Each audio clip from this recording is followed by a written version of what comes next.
Marratti yaadu namoota waan barbaade hojjetu akka fedhii isaatti kana namaaf qoodu hunda namaatiif rabbuma tokkichaati.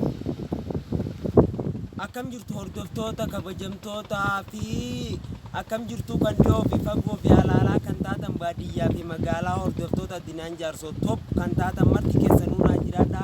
Galatoomaa isiniin jechuun barbaada har'a walaloo gabaabduu bareedduu takka qabadhee dhiyaadheetiin jira. Hundi siyyuu naa daawwadhaa yoo warri komiinarraa qabdanis naa kaayaa jala koomentii jalatti naa dhoobaan isiniin jechuu barbaada. Viidiyoo sun hanga dhumaatti naa daawwadhaa. Walaa jajjabeessinuun jechuu barbaade hordoftoota chaanaalaa Dinaan Jaarsoo top baay'ee takkaan isin jaaladhaa. Anis malee hin jiraadhu kanaafuu baay'ee galatooma sabiskiraayibii chaanaala kiyyaattis naaf ol feeyyuu isaa jechuu barbaade baay'ee naa galatooma.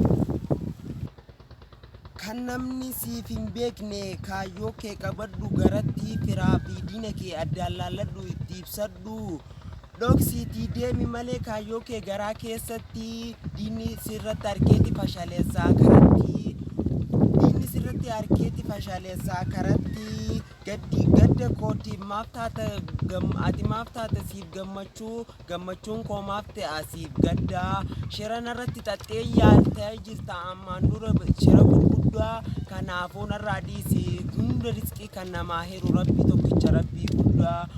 Yaa saba koo lammii koo ofirraa eegaa diinaa fi summii waan garaa keetii dhokfadhu deemi karatti walaloo gabaabduu dhiyeeffadhe kanuma sa'aat akka keessatti baay'ee galatoomaa taankiyuu.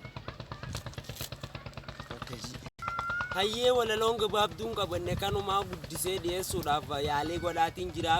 Gaafaan bal'isee dhiyeesse ammoo akka daawwattan asumaanuu abdii qabaachaa chaanalii kiyya kana Dinaan Jaarsoo top jiru yeroo gabaabaa keessatti akkanaaf fooyyeessitan jechumaa fi waan daawwattaniifuu baay'ee naa galatooma.